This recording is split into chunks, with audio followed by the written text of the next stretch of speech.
In 2015, 3 separate labs ran the same experiment on opposite ends of the planet. Different equipment, different cities, same answer. The universe, when asked whether it behaves the way you've always assumed, said no. Clearly, loudly, no wiggle room. The universe, to keep its own math consistent, may require that your choices, every single one, were never actually yours. No free will, not in any sense that holds up under scrutiny. And here's the part nobody tells you. Built inside that answer is a quiet trade. To keep any version of reality that still makes sense, you have to hand something over. Stick around, because tonight we're going to find out what. 8 interpretations of quantum mechanics, 1 theorem about free will, and 1 paradox that might mean facts themselves aren't absolute. If you're new here, hit like and subscribe. Settle in, get comfortable, because tonight we trace a single thread that runs from a thought experiment Einstein wrote in 1935, through a theorem proved in a Belfast kitchen in 1964, all the way to 3 labs that simultaneously, in 2015, told the classical world it was done. And the thing at the end of that thread isn't just a result in physics, it's a question about you, specifically about whether the you sitting there right now was ever really in charge. Now let's slowly ease into this.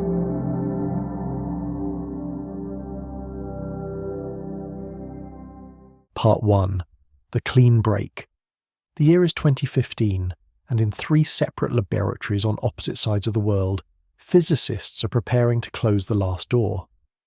For more than 50 years, quantum mechanics has been whispering something impossible about how particles communicate across space, and for those same 50 years, a small but stubborn community of researchers has been trying to prove that whisper wrong. They have built detectors the size of refrigerators. They have cooled crystals to within a breath of absolute zero. They have designed timing circuits that slice a single second into 1 billion pieces and then slice each of those pieces into 1,000 more. All of it, every cable and every cryostat and every laser, has been assembled for a single purpose: to ask the universe one last time whether it really behaves the way it seems to, and to leave no way for the universe to wriggle out of the answer. In Delft, in the Netherlands, a team led by Ronald Hansen places 2 diamonds on opposite ends of a university campus, 1.3 kilometers apart, each one holding inside it a single nitrogen atom trapped in a cage of carbon. These are called nitrogen vacancy centers, and they are essentially tiny artificial atoms that can be manipulated with lasers and microwaves. The team entangles them using a clever trick involving photons that meet in the middle and are forced to forget which one came from where. Once the link is made, the 2 nitrogen atoms share a connection that has no classical equivalent. Measure one, and the other responds instantly, no matter how far apart they are. The question is whether that response is real, or whether some clever classical explanation, some hidden variable, some trick of the experimental setup, could account for what they are seeing. Meanwhile, in Vienna, a team led by Anton Zeilinger is doing something slightly different but aimed at the same target. They are working with entangled photons, pairs of light particles that share a quantum link, and they are routing them through a building-sized optical system with detection efficiency so high that almost no photon escapes counting. This matters because one of the old ways to escape the conclusions of quantum mechanics was to argue that maybe the photons you happen to detect are not a fair sample of all the photons produced. Close that loophole, and another door slams shut. And in Boulder, Colorado, at the National Institute of Standards and Technology, a team led by Krista Shalm is doing the same thing with yet another architecture, using fast random switches that decide which measurement to perform only after the photons are already in flight. The switches are fed by high-speed random number generators that cycle faster than any signal could travel between the 2 detectors. This closes what physicists call the locality loophole. There is no way, even in principle, for one detector to know what the other is doing in time to coordinate its answer. 3 laboratories, 3 different physical systems, 3 different ways of closing every remaining loophole, and when the data comes back, it comes back the same in all 3. The correlations between the distant measurements are too strong.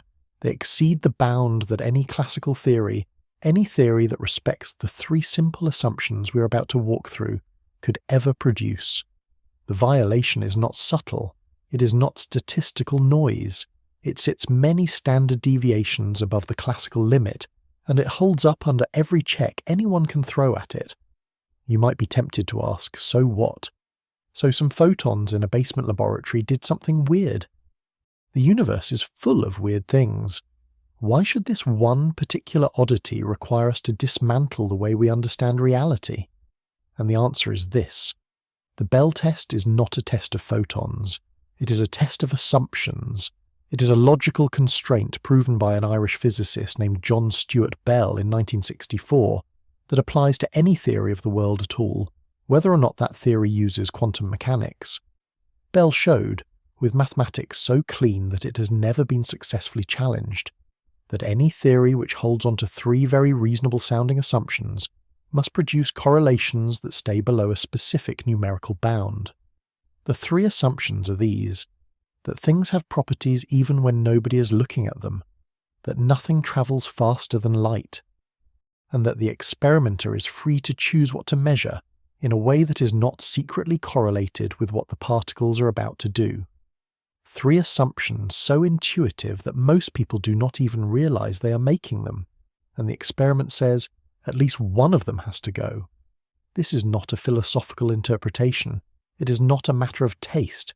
It is a hard constraint derived from elementary probability theory, and it was tested and confirmed in 2015 in 3 independent laboratories, and it was confirmed again in the years that followed with even more elaborate setups, and it was recognized with the Nobel Prize in Physics in 2022, awarded to Alain Aspect, John Clauser, and Anton Zeilinger for precisely this line of work. The classical world, the intuitive world, the world of billiard balls and hidden mechanisms is gone. It did not survive 2015.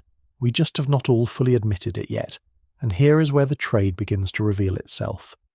Every interpretation of quantum mechanics that anyone has ever taken seriously pays for its explanation with one of these three assumptions.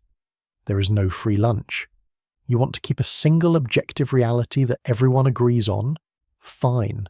Give up locality. You want to keep locality intact? Fine. Give up the idea that measurements have single, definite outcomes. You want to keep both? Fine. Then you have to give up the idea that you are ever free to choose what to measure. Pick two, the universe says, and whichever one you drop, you're going to spend the rest of your life wondering whether the other parts of your life are still what you thought they were. Because once you start pulling threads at the foundation of reality, the sweater you were wearing, the one you called common sense, does not stop unravelling just because you asked it nicely. And the strangest thread of all, the one we're going to come back to again and again throughout this video, is that third assumption, the one about your freedom to choose. Because if the universe, to explain what we see in these laboratories, requires that your measurement choices be secretly correlated with the particles you're measuring, then something very old and very cherished about what it means to be a conscious agent in this world starts to look like it might just be a story you tell yourself. We are going to get there. We are going to sit inside that discomfort. But first we have to understand how we arrived at the fork, and for that we need to go back to a paper published in 1935 by 3 men who were, in their own quiet way, trying to save the world. Part 2, Einstein's Last Stand, Reframed.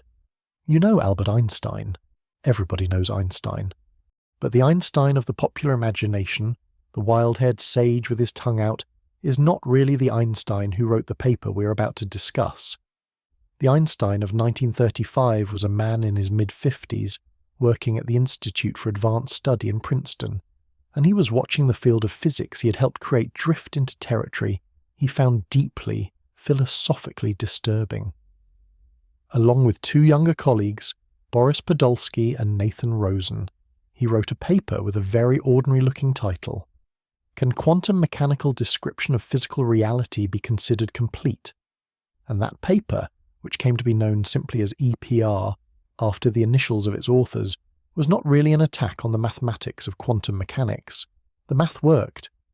Einstein knew the math worked, He had helped invent some of it. What EPR was, underneath its technical surface, was a defense of something Einstein thought was worth fighting for, which was the idea that the world has properties independent of whether anyone is measuring it. The argument went roughly like this. Imagine two particles that interact and then fly apart in opposite directions. Quantum mechanics tells you that if you measure a certain property of one of them, the other one instantly takes on a correlated value no matter how far away it is. Einstein looked at this and said, wait a minute. Either that correlation was there all along, encoded into the particles when they separated, or else the first measurement is somehow reaching across space at infinite speed to influence the second particle. The second option seemed absurd to him. He famously called it spooky action at a distance. And so, Einstein concluded, the correlation must have been there all along. The properties must have been real before measurement. Quantum mechanics, which claimed that such properties did not exist until measured, must therefore be incomplete. There must be some deeper layer underneath it, some set of hidden variables that would restore the familiar world.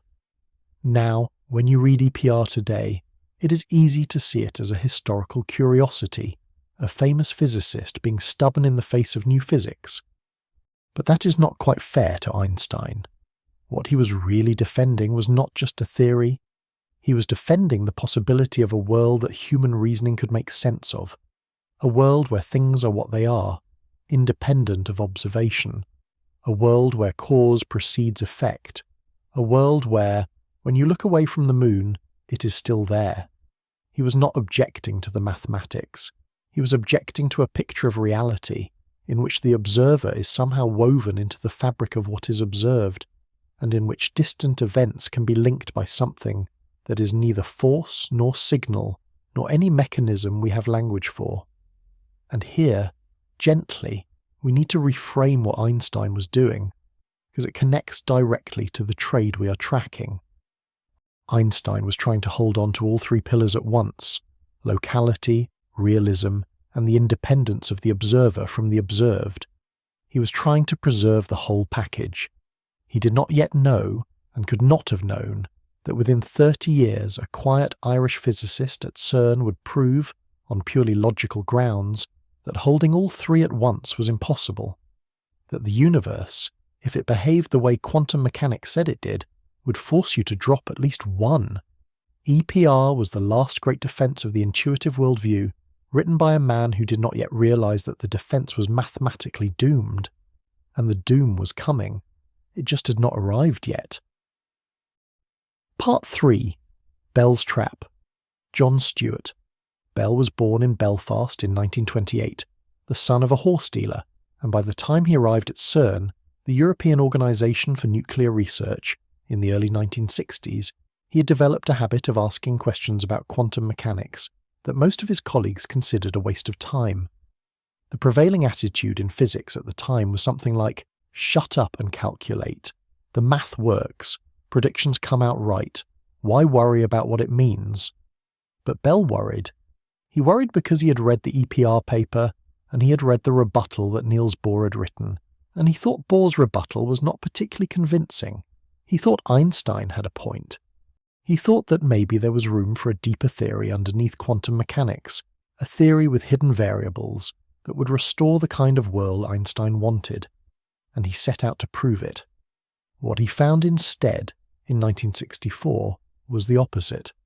He found that there was no such theory possible, not because the mathematics of quantum mechanics forbade it, but because the experimental predictions of quantum mechanics themselves forbade it.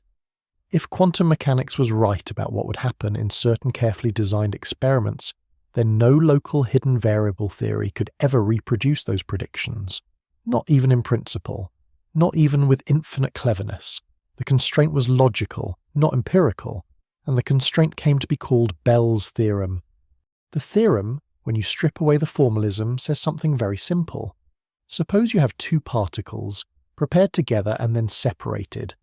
Suppose you can measure each particle in one of several different ways, and you can choose which way independently at each location. Suppose the particles have properties that are real before you measure them.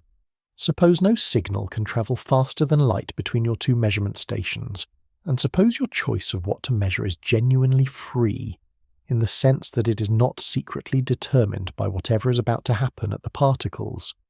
Given all of that, Bell proved, the statistical correlations between your measurement outcomes must satisfy a specific inequality, a specific upper bound, beyond which they cannot go.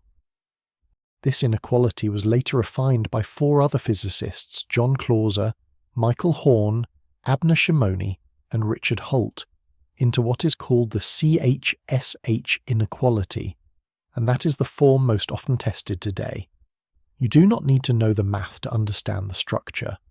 There is a number which any theory respecting the 3 assumptions must keep below a certain value, and quantum mechanics predicts that the number goes above that value, and experiments agree with quantum mechanics.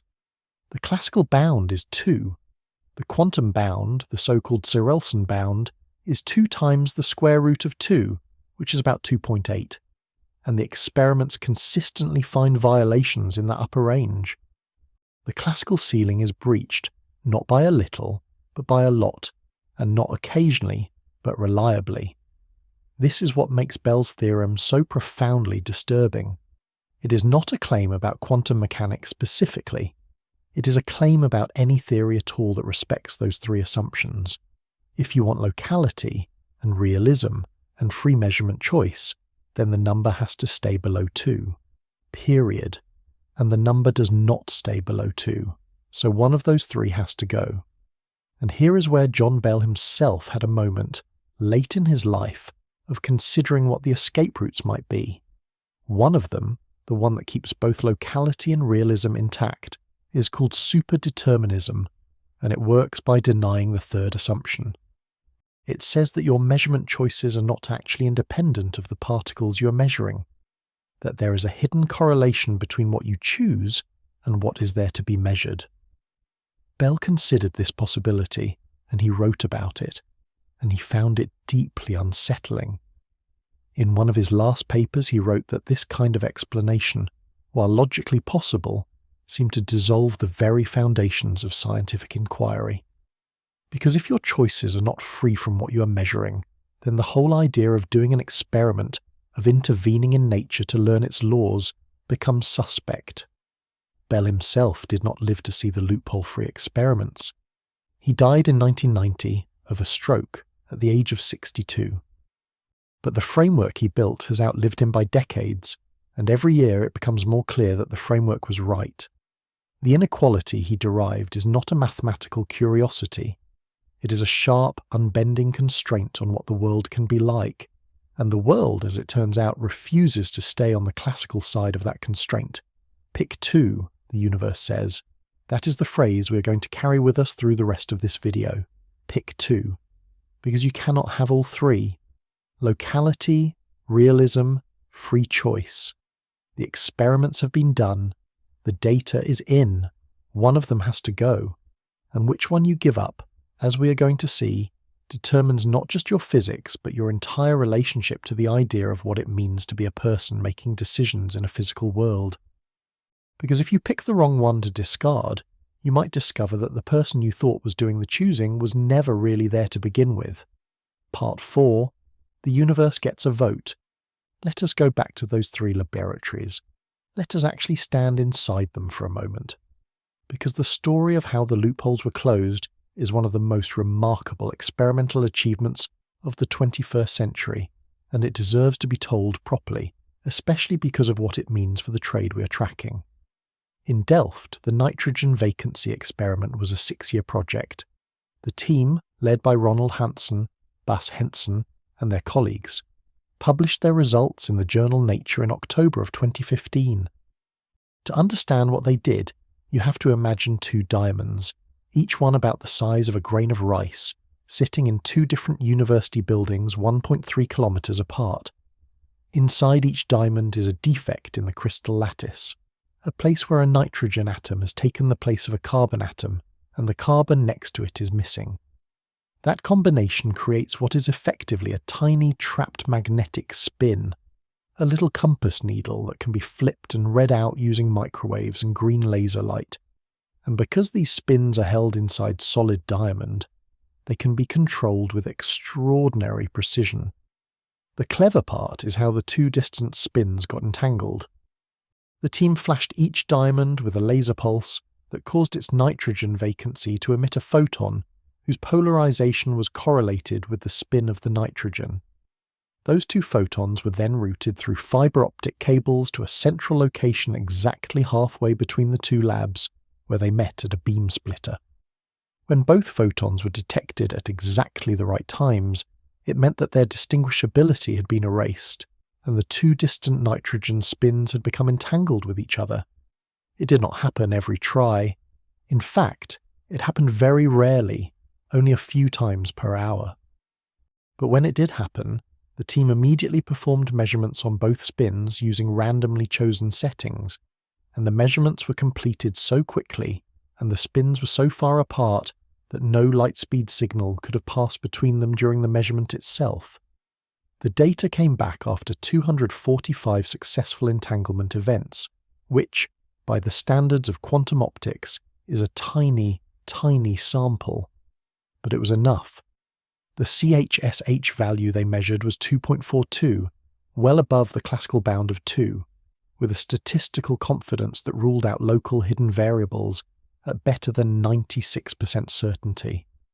Not a confirmation you would build a bridge on, maybe, but a confirmation nonetheless. And the Vienna and Boulder experiments which followed within months did not have the same small sample problem. Justina and her colleagues in Vienna reported violations with statistical significances above 11 sigma.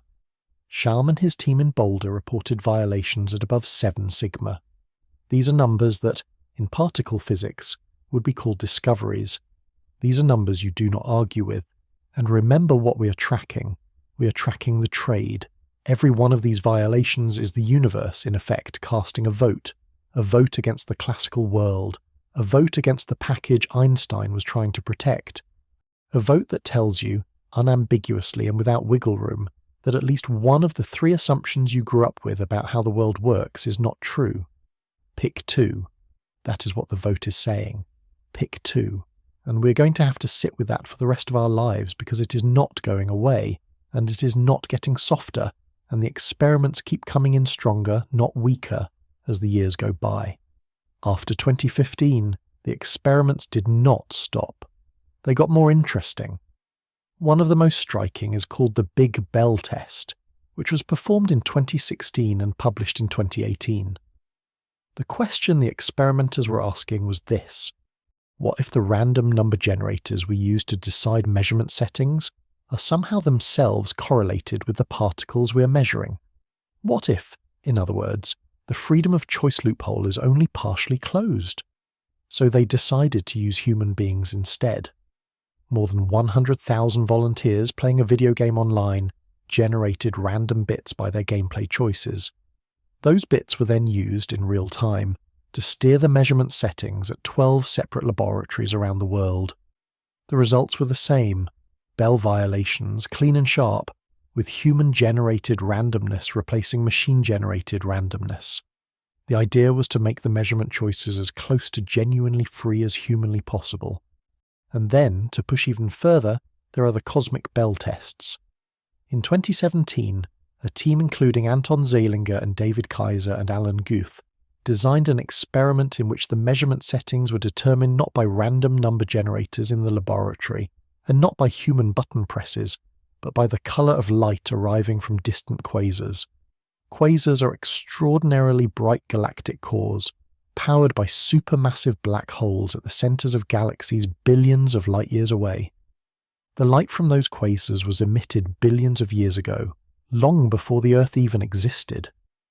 By using the colour of that ancient starlight to set the measurement axes, the experimenters ensured that if there were any hidden correlation between the measurement settings and the particles being measured, that correlation would have to have been established billions of years in the past, at cosmic distances, in a way that seems wildly implausible. And of course, the Bell violations held up in that experiment too. 2017, 2018, 2019. Every time you push the experiment harder, the result gets cleaner.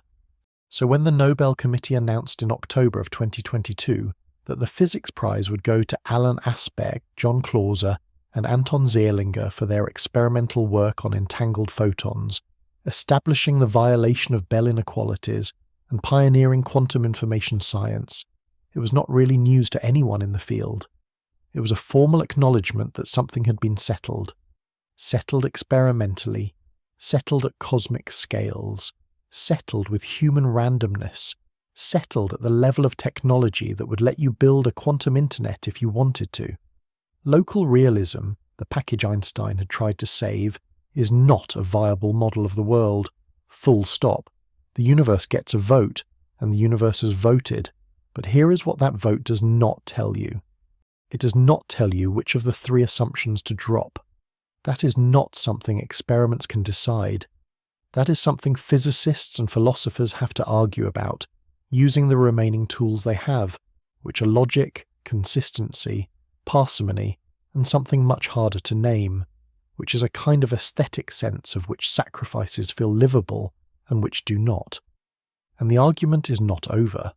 The argument will probably never be over, because every choice you make about what to give up has consequences that ripple all the way out to the person you think you are when you walk into a voting booth, or turn a key in an ignition, or decide to call your mother on her birthday. Some assumptions, it turns out, are load-bearing in ways that do not announce themselves until you try to remove them, and that is where we're going next, to the structure of the dilemma itself. Because once you see it clearly, you cannot unsee it. Part 5. What actually broke?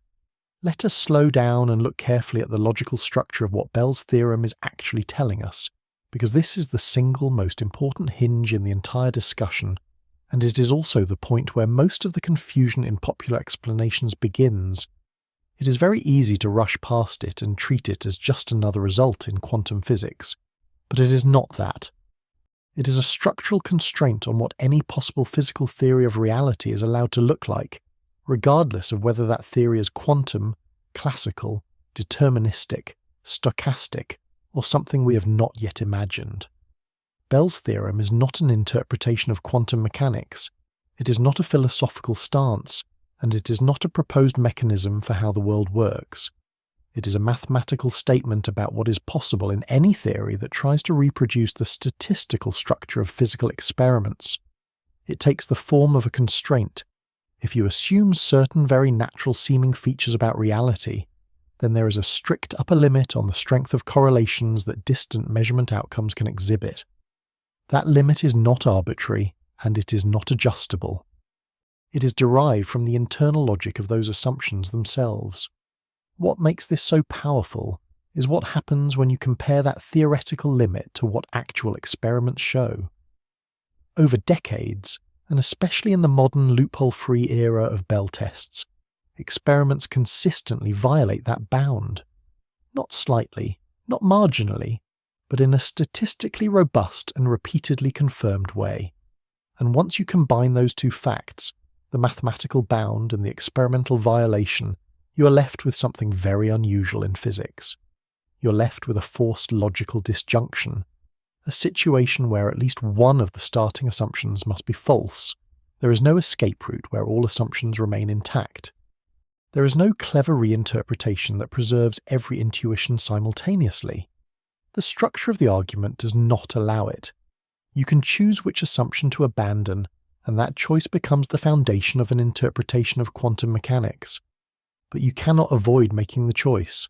That is the key point. Bell's theorem does not tell you what reality is. It tells you what reality cannot simultaneously be. To make this precise, we need to carefully lay out the three assumptions that enter into Bell's inequality, because everything depends on them being understood clearly and distinctly. They are often mentioned casually in popular explanations, but here each one carries a specific meaning, and each one corresponds to something deeply embedded in our ordinary picture of the world. The first assumption is locality. In its simplest form, locality says that influences cannot travel faster than the speed of light. If you perform a measurement here, in this laboratory, that act cannot have an instantaneous physical effect on something far away in another location. Any influence must propagate through space over time, respecting the causal structure of relativity. This is not just a technical condition. It is one of the central pillars of modern physics, deeply tied to Einstein's theory of special relativity. In a local world, distant objects are independent unless they have had time to interact. The second assumption is realism, sometimes more precisely called counterfactual definiteness. This is the idea that physical properties exist even when they are not being measured. An electron has a spin value whether or not anyone checks it. A particle has a position whether or not it is observed. Reality, in this sense, is thought of as a fully specified structure existing independently of observation, even if we do not know all of its details. This assumption is so deeply embedded in everyday reasoning that it often goes unnoticed. We assume objects have properties even when we are not interacting with them, because otherwise the world becomes difficult to conceptualize in any stable way. The third assumption is statistical independence, sometimes called measurement independence, and sometimes more controversially associated with the idea of free choice. This is the assumption that the settings of an experiment, the decisions about what to measure, are not secretly correlated with the hidden variables that determine the outcomes of the system being measured. In simpler terms, it assumes that the experimenter is free to choose measurement settings without those choices being prescripted or coordinated in advance by the underlying physical state of the particles. This assumption is subtle, but it is essential. Without it, the distinction between experimenter and system begins to blur in a way that undermines the usual meaning of an experiment. Now, Bell's theorem shows that if you assume all three of these conditions simultaneously, locality, realism, and measurement independence, then the correlations between measurement outcomes must satisfy a specific mathematical bound. This bound is not flexible. It is derived from the internal consistency of those assumptions. It is a constraint on any theory that tries to describe the world using those principles together. Quantum mechanics, however, predicts correlations that violate this bound, and experiments confirm those predictions with high precision. The violation is not a small deviation that could be dismissed as experimental error or hidden variables within noise. It is systematic, repeatable, and increasingly confirmed under stricter and more controlled experimental conditions, including setups designed specifically to close every known loophole. This leads to the central logical structure of the entire discussion. We are not dealing with a hypothesis that can be fine-tuned or adjusted. We are dealing with a strict logical implication. If the experiments are correct, and every indication says they are, then at least one of the three assumptions must fail. That is the unavoidable conclusion. This is where the philosophical weight of Bell's theorem becomes unavoidable, because each of the three assumptions corresponds to something we normally take for granted about the world.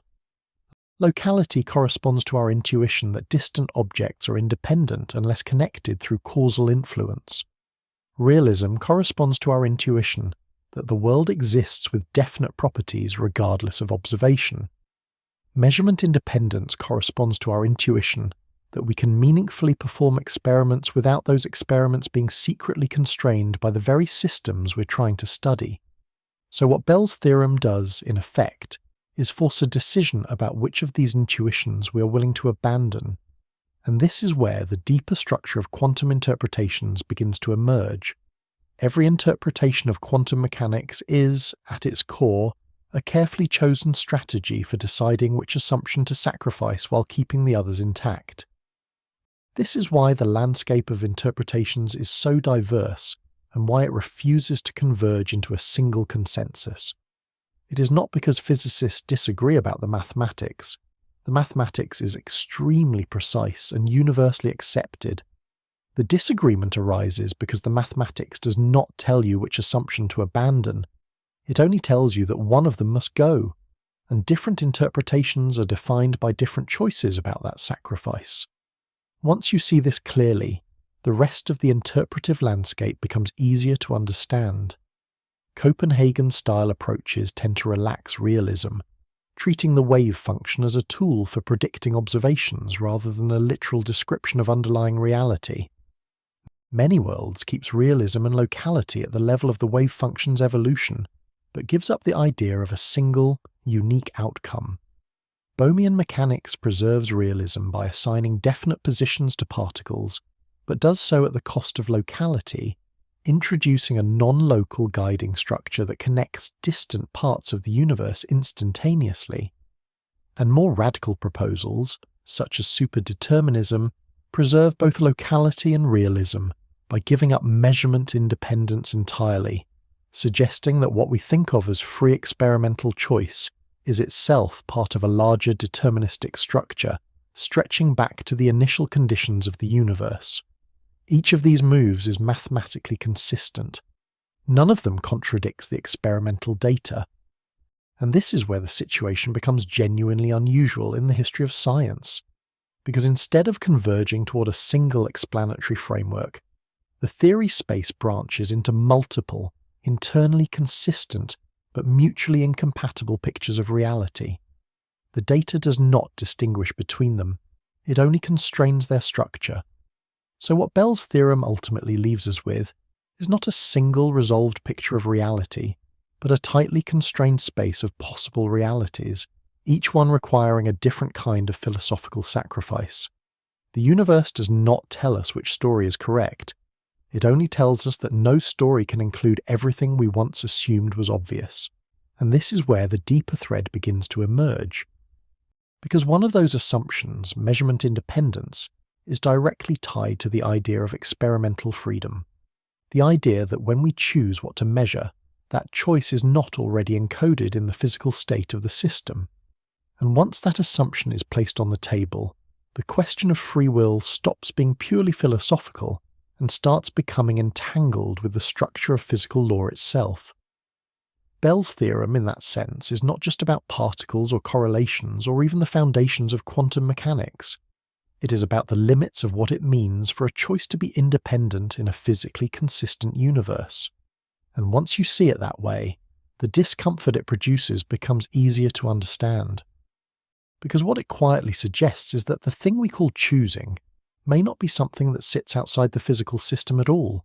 It may be one of the variables inside it, and once that possibility enters the picture, every interpretation of quantum mechanics begins to look less like a description of particles and more like a statement about what kind of agency we are allowed to believe we have inside a universe that refuses to keep all of our intuitions intact. Part 6. The first escape routes. Let's start with the oldest answer, the one that has been taught in university physics courses for nearly 100 years, the one that most working physicists, if you corner them at a conference and ask what they actually believe, will either defend cautiously or shrug at with a kind of tired familiarity. It is called the Copenhagen interpretation, named after the Danish city where Niels Bohr ran his institute in the 1920s and 30s, and where much of the early, urgent, slightly panicked thinking about what quantum mechanics actually meant happened over long dinners and longer arguments. Copenhagen is, depending on who you ask, either a profound philosophical statement about the nature of knowledge or a very elegant way of refusing to answer the question. Both readings are defensible. That tension is, arguably, the whole point. Here is what Copenhagen actually says. The wave function, the mathematical object at the heart of quantum mechanics that describes a particle's state, is not a picture of reality itself. It is a picture of what we can know about reality. It is a catalogue of possibilities, each one weighted with a probability, and it lives in the space of what might happen rather than the space of what is. Before you make a measurement, the particle does not have a definite position.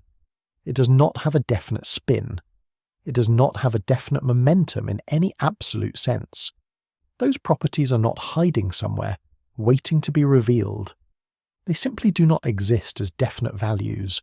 What exists is a smear of potential, a superposition, a range of possible outcomes, each with its own probability attached, and then you measure.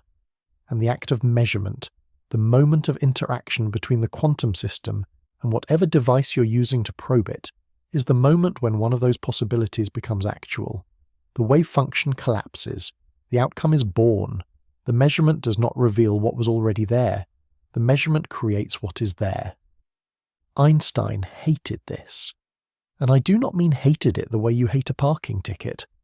I mean he found it philosophically intolerable at a deep level, the kind of thing that keeps you up at night staring at the ceiling. Einstein wanted the moon to be there whether or not anyone was looking at it. He wanted electrons to have positions before you asked for them. He wanted a world with properties that were real, fixed, and independent of whether any observer happened to be paying attention. And Copenhagen, in its quiet, pragmatic way, says, well, for very small things at least, that might not be how it works. The moon might only be fully, definitively there once you look. The electron might only have a spin once you ask which way it is pointing. The property comes into being when you probe for it, not before. What Copenhagen gives you in exchange for this rather significant sacrifice is a practical framework that actually works. Extraordinarily well. Shut up and calculate, as the unofficial motto of the Copenhagen attitude has it. Do not worry about what the wave function means. Do not ask what is happening between measurements. Just use the formalism, compute the probabilities, compare them to experiment. And for nearly a century, that is exactly what most physicists have done, and the predictions have been right every single time, to a precision that makes quantum mechanics the most accurately tested theory in the history of science. There is something to be said for a framework that delivers like that, even if it leaves a philosophical hole at its centre that you can fall into if you look directly at it for too long. Because here is the uncomfortable thing about Copenhagen. If the wave function is not physically real, if it is just a bookkeeping device for our knowledge, then what exactly is it keeping track of? And if measurement creates the outcome, then what precisely counts as a measurement? Is a Geiger counter a measurement? Almost certainly. Is a photographic plate? Probably. Is a cat? This is where the famous thought experiment of Schrödinger's cat bites, because the cat is, in some readings of Copenhagen, in a superposition of alive and dead until a conscious observer checks. Is a human being required then? Does consciousness play a special role in collapsing the wave function, in pulling one outcome out of the cloud of possibility and making it real? Or is any sufficiently large, sufficiently classical, sufficiently irreversible interaction enough, regardless of whether anyone is home to witness it? These questions have been argued by serious people for decades. There is no agreed answer. Copenhagen is, in this way, less a single theory and more a family of related attitudes, all united by the pragmatic decision to not take the wave function too literally as a description of something actually out there in the world. It is a philosophy of productive silence on the things that matter most, and that silence, for some physicists, became impossible to live with. Enter Hugh Everett, a graduate student at Princeton in the 1950s, working under John Wheeler, who had the audacity to look at the measurement problem, the question of why measuring a superposition produces a single outcome rather than all of them at once, and solve it by the most radical move available. He simply denied that it produced a single outcome. He said, every outcome happens, all of them. Every time, the wave function never collapses, it just keeps evolving according to the Schrödinger equation, the way it always was, the way it always will, without interruption and without exception. When you measure a particle in a superposition of two states, you do not select one and discard the other. You become entangled with the particle, and the wave function now describes a superposition of two versions of you. One version of you saw the first outcome, another version of you saw the second. Both of those versions are equally real. Both of them continue on, each inside their own branch of the wave function, each living out a slightly different history, neither one aware of the other. The universe has branched. It does this constantly, everywhere, at every scale, every time a quantum event with multiple possible outcomes occurs. This is the many worlds interpretation, and it is, depending on your temperament, either the most beautiful or the most disturbing idea in modern physics, possibly both at the same time. The scale of what many worlds is proposing is worth sitting with for a moment, because it is genuinely difficult to absorb. Every radioactive decay, every photon scattering off a surface, every interaction between any two particles anywhere in the universe that has more than one possible outcome. Each one of those events spawns a branching. The total number of branches that have been created since the Big Bang is a number so large it makes the number of atoms in the observable universe look like a rounding error, and each branch is real. Not real in some metaphorical sense. Not real as in, well, in another universe somewhere maybe. Real in the same sense that the branch you are currently sitting in is real. There are versions of you, right now, in other branches, who made different choices today, who took different roads, who said different things to different people, who are watching a different video or no video at all. And those versions of you are not imaginary. They are as real as you are. You simply cannot reach them, and they cannot reach you because the branches do not interact once they have separated. What many worlds buys you is considerable. You keep locality. You keep a form of realism. The wave function is real, fully and unambiguously, existing everywhere at all times. There is no spooky action at a distance because there is no collapse, and therefore no instantaneous update of anything at a distance. The correlations you see in Bell experiments are, in the many worlds picture, simply the natural consequence of entanglement structure unfolding as observers become part of larger and larger quantum systems. The mathematics is clean. There are no additional rules bolted onto the theory, no collapse postulate, no special role for measurement. The Schrödinger equation runs the whole show, always, without exception. For a certain kind of physicist, that elegance is overwhelming. But you are paying. You are paying with what philosophers call ontological parsimony, which is the very reasonable preference for not multiplying the contents of reality beyond what is necessary. Many worlds multiplies them enormously. You're not saying the universe is one world. You're saying the universe is an ever-branching, ever-proliferating tree of worlds, most of which you will never see, never touch, never communicate with, and never know the contents of. The price of not having to explain why measurements have single outcomes is that you have to accept that they do not have single outcomes. They have all their outcomes, everywhere, all the time, and you're just one slice of a structure that is incomprehensibly larger than anything your morning routine prepares you to imagine. So here we are, with two interpretations on the table, and already the shape of the trade is visible. Copenhagen quietly sacrifices realism. It leaves the world in a kind of permanent potentiality, properties coming into being only when called upon, the moon possibly only fully there once someone checks. Many worlds quietly sacrifices the singularity of outcomes. It keeps everything, every result, every history, every version of every event, and pays for that completeness with a reality that is branching faster than any clock can measure. Neither one gives you back the stable, single, unambiguous world that Einstein spent the last decades of his life trying to defend. Neither one gives you the moon that is simply and unambiguously there, the electron that has a position before you ask, the universe that is one thing rather than many. And here is what I want you to hold on to as we go deeper. These are only the first two options, the interpretations we have not yet talked about, the ones that try to save realism, the ones that try to save locality, the ones that try to save both at once, carry costs that are steeper still. And one of them, the one we are going to reach near the end of tonight, carries a cost so personal, so quietly devastating, that most physicists would rather not say it directly. They tend to approach it sideways, in footnotes, in the last paragraph of a paper, as if saying it too clearly might make it more true than they are comfortable with. We're going to say it clearly, but we are not there yet. First, we need to talk about the interpretation that tried to give Einstein everything he wanted, and what it had to break to do it. Part 7. The Guiding Wave. I want you to try something for a moment. Close your eyes, if you're comfortable doing that, and imagine the universe is full of water.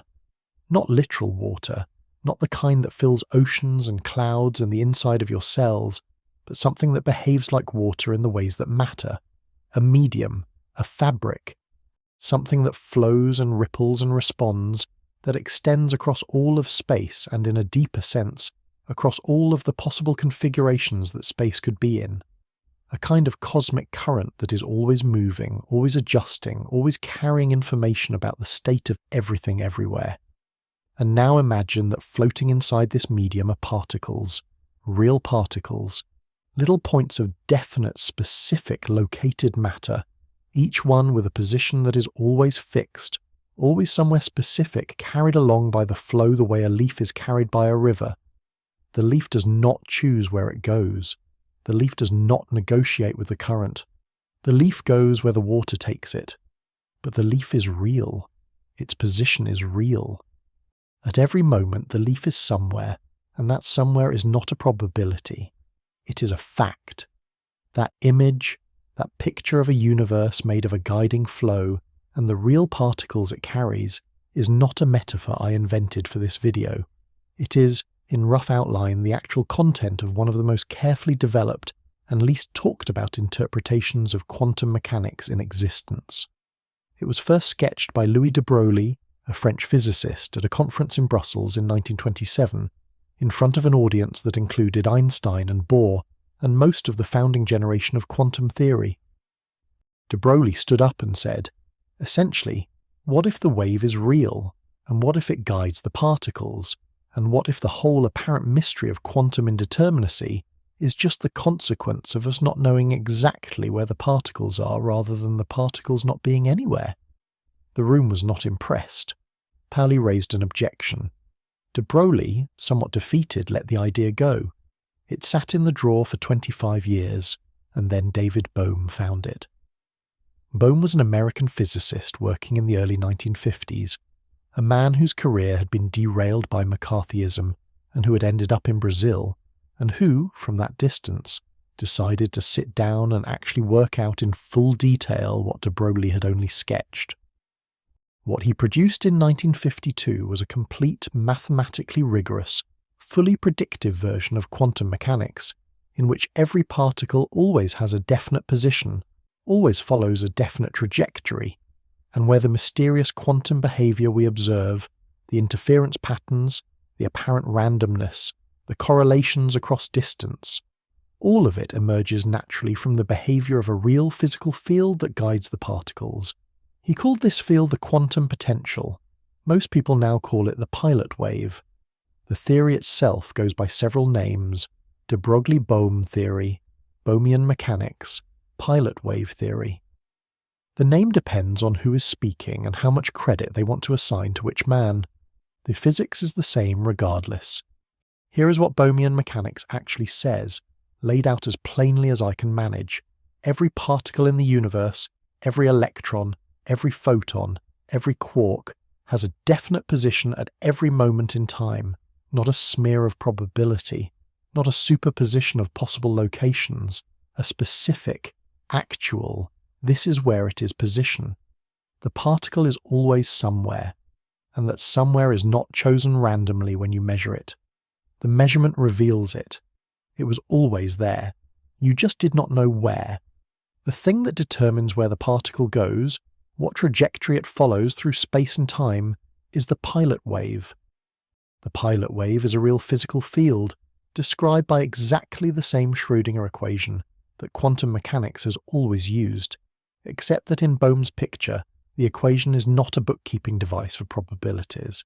It is describing something that actually exists, a real field rippling through the configuration space of all the particles in the universe, telling each particle how to move. The particles themselves never go into superposition. The wave does.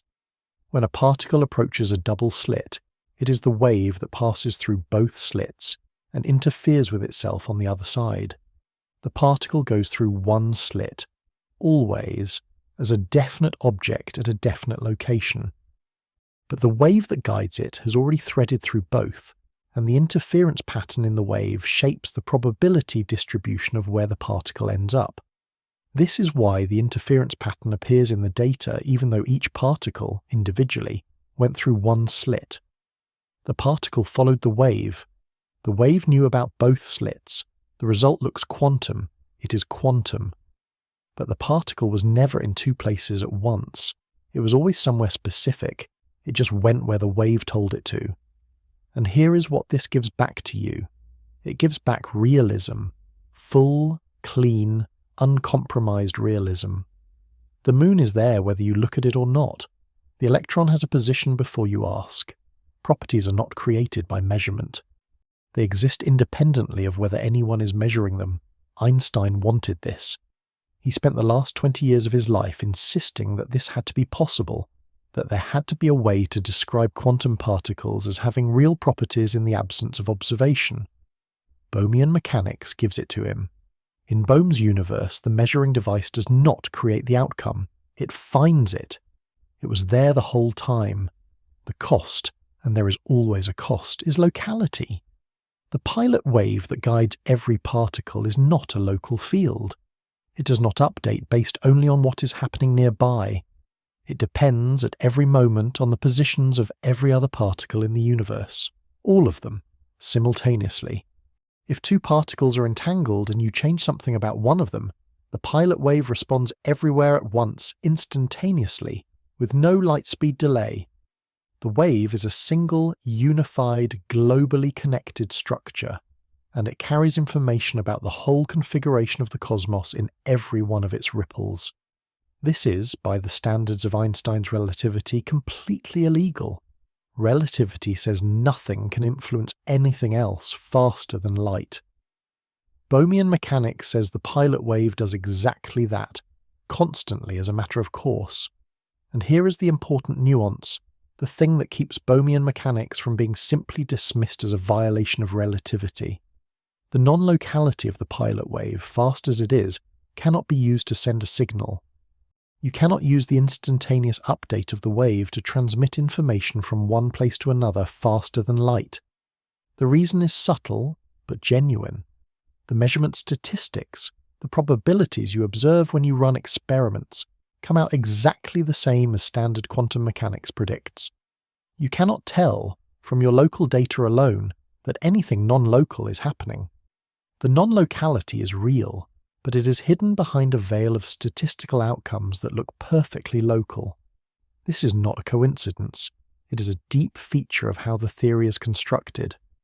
Bohm bit the bullet on non-locality because Bell's theorem guaranteed he had to, and then he built the theory carefully enough that the non-locality stays out of the observable statistics. The universe is connected in ways that transcend the speed of light, but it hides that connection from any single observer trying to exploit it. The theory is also, and this is one of the most striking things about it, completely deterministic. There is no randomness in Bohmian mechanics at the fundamental level. None.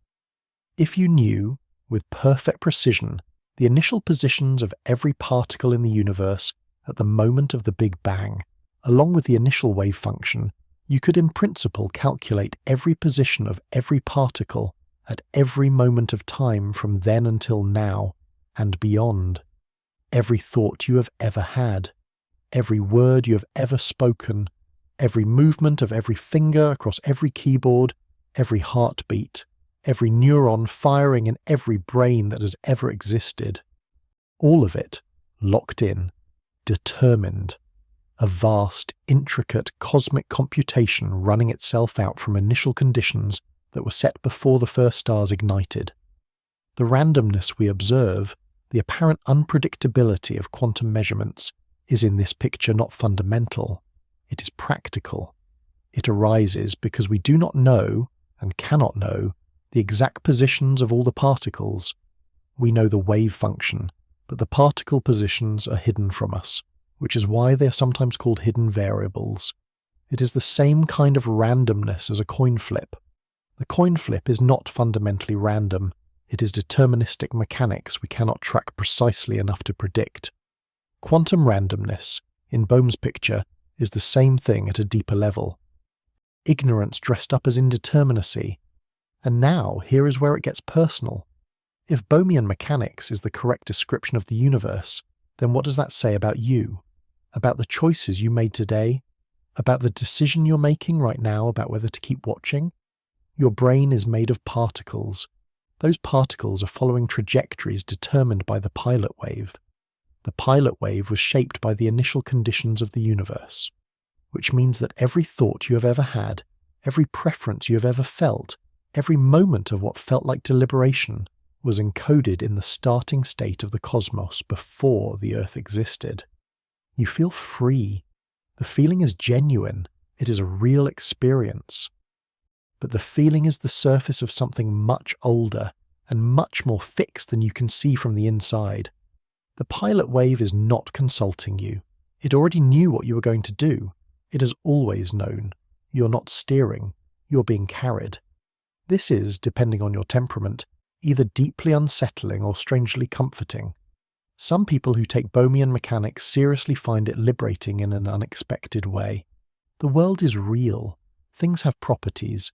The universe is, at bottom, knowable and intelligible, a single connected whole with a definite state at every moment.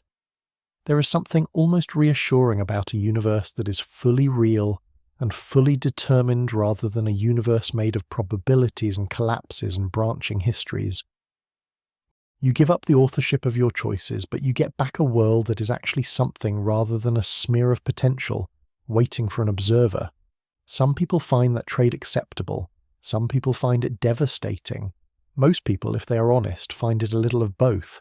But here is the thing I want you to sit with as we move forward. Bohmian mechanics is the interpretation that tried hardest to give Einstein everything he asked for. Real particles, real properties, no spooky creation of outcomes by measurement, and it almost succeeded. The moon is there, the electron has a position, the world is fully real and fully definite at every moment. Almost everything Einstein wanted, restored. The one thing it could not give back was locality. The one thread it had to cut to make the rest of the fabric hold together was the thread that said distant things cannot influence each other faster than light. And in cutting that thread, it revealed something about you that the other interpretations had left, at least partially, intact. The pilot wave is older than you. It was already flowing before you were born, and wherever you're going next, it knew that already too. We have now looked at 3 interpretations, 3 different answers to the question of which assumption to sacrifice. Copenhagen gave up realism, many worlds gave up single outcomes, Bohmian mechanics gave up locality, and in every case, what is being renegotiated in some form or another is your relationship to the idea of being in charge, being the author, being the one who decides. We have not yet reached the interpretation that makes that question most explicit, most uncomfortable, most impossible to look away from. That one is coming. And when we get there, I think you will understand why physicists tend to approach it sideways. Part 8. The universe that already decided. There is an interpretation of quantum mechanics so uncomfortable that most physicists, when they mention it, do so only to dismiss it. It has been called, variously, the escape hatch, the last refuge, the nuclear option. It has been described by critics as scientifically suicidal. It has been defended by a small but increasingly vocal group of theorists who argue that, despite appearances, it may be the cleanest resolution of the Bell puzzle that anyone has yet proposed. It is called superdeterminism, and it is worth sitting with, because it is the interpretation that makes the question of free will most urgent and most difficult. Here is the basic idea. Remember the 3 assumptions that go into Bell's theorem: locality, realism, and statistical independence. We have already seen what happens when you drop locality. You get Bohmian mechanics. You get a world with a non-local guiding wave. We have seen what happens when you drop realism. You get Copenhagen with its observer-dependent properties, or you get many worlds with its branching reality. Superdeterminism is what happens when you drop the 3rd assumption. When you say, all right, I will keep locality and realism both. I will keep the moon in its place, and I will keep the speed of light as a strict limit. What I will give up is the idea that the experimenter's choice of measurement setting is independent of the hidden variables of the particle being measured. What does that mean in practice? It means that when you, the experimenter, sit down in your laboratory and decide to measure a particle along the vertical axis rather than the horizontal axis, that decision is not actually free from the state of the particle. It is correlated with it.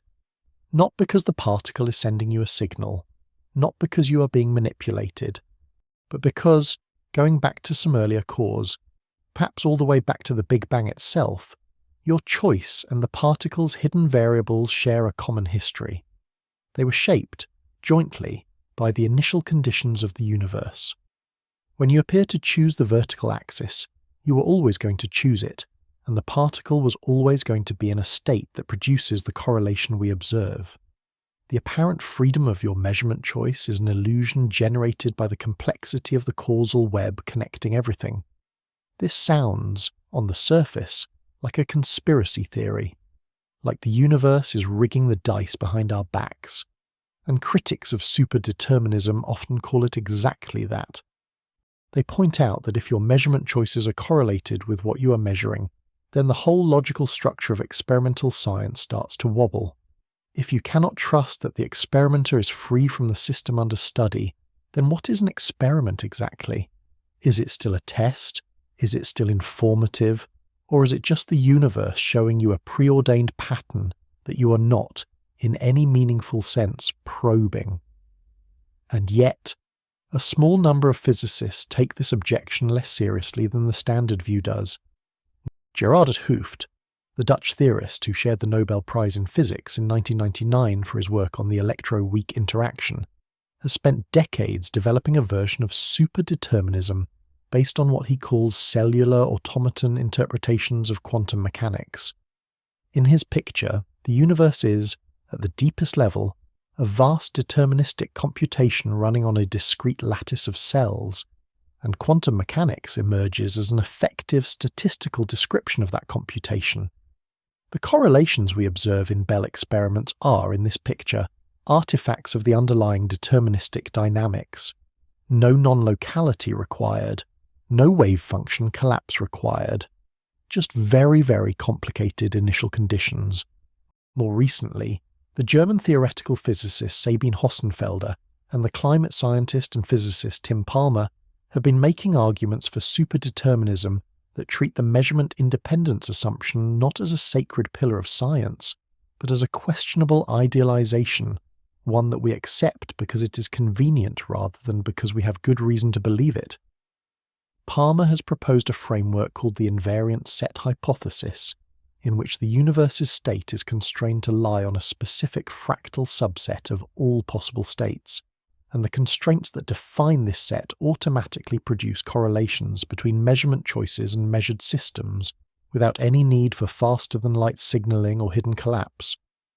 Hossenfelder has argued in papers and in public lectures that superdeterminism deserves more serious consideration than it has received, because the arguments usually given against it, including Bell's own objections, tend to rely on intuitions about free will and experimental autonomy that are themselves philosophically contentious. But let us not let the philosophical subtlety obscure what superdeterminism really says. It says, in plain language, that you are never free to choose what to measure, that the feeling you have when you press the button labelled vertical rather than the button labelled horizontal is the same kind of feeling you would have if you were reading a script you had forgotten you wrote. The script is the initial conditions of the universe. The actor is you. And the actor in this play does not know the lines are coming, but they are, and always were, and always will be. Every choice you make in a physics laboratory, every choice you make anywhere, is part of a pattern that was laid down before the first star ignited, and you are not the author of that pattern. You are its expression. And here the central thread of the whole video tightens around your neck. Pick two, the universe said, and superdeterminism is what it looks like when you keep locality and realism, but you give up freedom. You get the world Einstein wanted, real particles, no faster-than-light influence, a cosmos that is fully intelligible in classical terms, at least in principle. But the cost is that you, the choosing self, the agent, the experimenter, the person sitting in front of this video deciding whether to keep watching or to close the tab, were never in that position for real. The choice was made for you, long ago, by the same cosmic initial conditions that made the photon. You and the photon are not independent variables in the universe's equation. You are parts of the same solution. and whatever you appear to be choosing is simply the solution unfolding. This is why superdeterminism is the most controversial of the interpretations. It is not because it is mathematically inconsistent. It is not. It is not because it is experimentally ruled out. It is not. It is because it takes something away that most people, including most physicists, are not willing to give up. The sense of being an author. The sense of being in some meaningful way the cause of your own behaviour. Every other interpretation lets you hold on to that in some form. Superdeterminism does not. And yet, if you're going to keep both locality and realism, this is where you end up. The universe, at the bottom, decided everything already. You're just catching up. Part 9. The cost nobody accepts. Let's talk about the idea that makes physicists uncomfortable in a way that the other interpretations do not.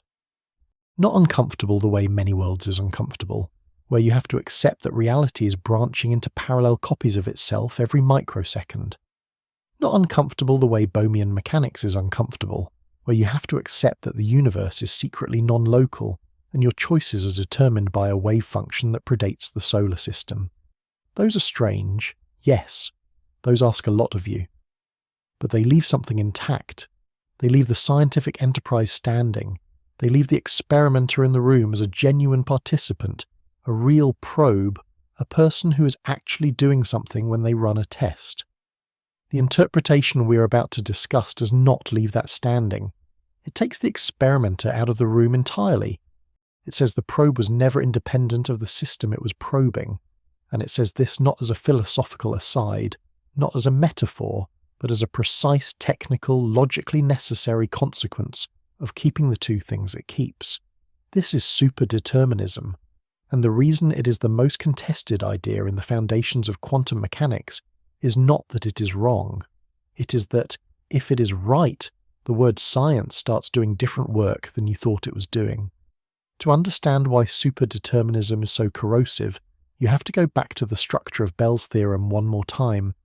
Remember the three assumptions: locality, the requirement that no influence travels faster than light; realism, the requirement that particles have definite properties before you measure them; and statistical independence, sometimes called measurement independence or free choice, which is the requirement that the experimenter's choice of what to measure is not secretly correlated with the hidden state of the particle being measured.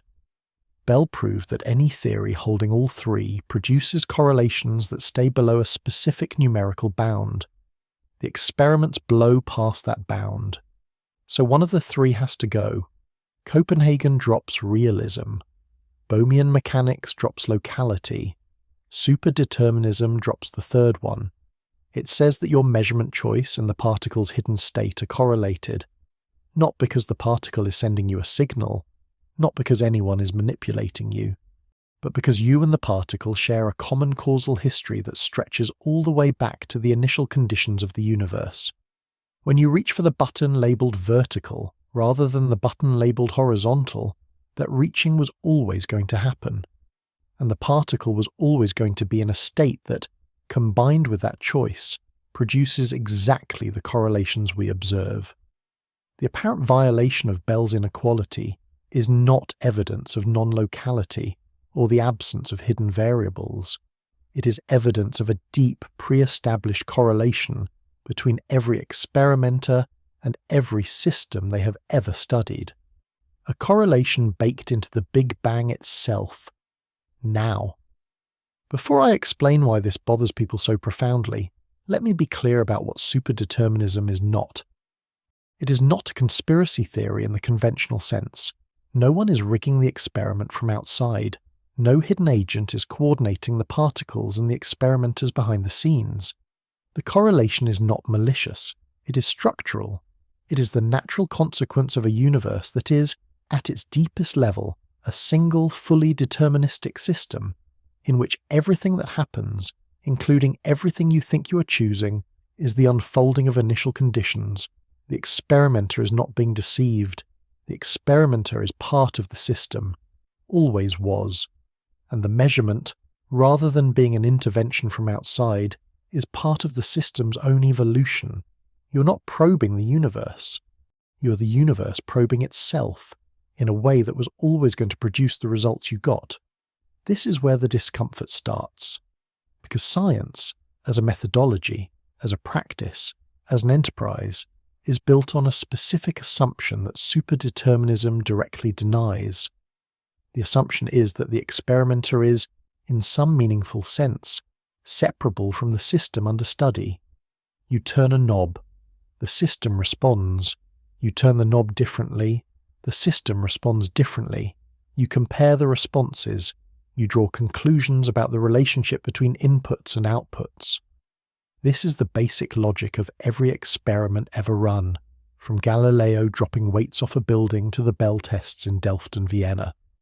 The experimenter intervenes, the system reacts. The intervention and the reaction are different kinds of things, causally speaking. The experimenter is outside the loop. Superdeterminism says the experimenter was never outside the loop. The knob position was determined by the same initial conditions that determined the system's state. The apparent independence of input from output is an artifact of complexity, not a genuine structural feature of the situation. You cannot vary the knob freely, because the knob is part of the system. Everything is part of the system. The system is the universe, and the universe has one history, and every component of that history, every knob turn, every detector click, every thought you had about which measurement to run this afternoon, was locked in before the first hydrogen atom fused into helium in the first star. If you take that seriously, and I want to be honest about how seriously some physicists do take it, then the implications spread outward very quickly. Your randomized controlled trial, the one where you randomly assign participants to treatment and control groups to ensure the groups are comparable. If superdeterminism is right, the randomization was not actually random. It was determined. And if it was determined by the same initial conditions that shape the participants' biology and behavior, then the randomization might not have produced comparable groups, not because anyone made a mistake, but because the universe was always going to put the sicker people in one group and the healthier people in the other, and the random number generator was always going to tell you to do exactly that. You cannot know. You have no way to check. The correlation is hidden at a level you cannot access, your double-blind study. The one where neither the participant nor the administrator knows who is getting the treatment, to eliminate placebo effects and experimenter bias. If superdeterminism is right, the blinding was never really doing what you thought it was doing, because the administrator's behavior, however carefully constrained, was already correlated with the treatment assignment through the common causal history of the universe. The blind, like the randomization, was always partly a story you told yourself to feel methodologically secure. Your telescope pointed at this patch of sky rather than that patch. Your particle accelerator tuned to this energy rather than that energy. Your choice of which gene to knock out in this mouse model. Every single scientific decision you have ever made, every variation you have ever introduced, every comparison you have ever drawn between conditions was, if superdeterminism is right, correlated with what the universe was going to show you. Which means the data is not telling you about the laws of nature in the clean, uncontaminated way you believed. The data is telling you about a pattern that the universe was always going to produce regardless of what you tried to do. You are not discovering, you are being shown, and the showing was scripted. This is why even physicists who find superdeterminism logically appealing tend to get quietly anxious when they follow it all the way out. It is not that they cannot construct a consistent theory. Gerard 't Hooft has spent decades doing exactly that, building a cellular automaton model of quantum mechanics that is fully deterministic at the deepest level, in which quantum mechanics emerges as an effective statistical description of an underlying classical computation, and in which the correlations we observe in Bell experiments are just features of the dynamics, requiring no non-locality and no abandonment of realism. The theory is coherent, the math works, and 't Hooft, who won the Nobel Prize in 1999 for completely different work, is not a crank. He is one of the most technically accomplished theoretical physicists of the 20th century, and he believes something like superdeterminism is probably correct. Sabine Hossenfelder, the German theoretical physicist who has become one of the most publicly engaged voices in the foundations of physics, has argued in papers and lectures that the resistance to superdeterminism is less scientific than it is psychological.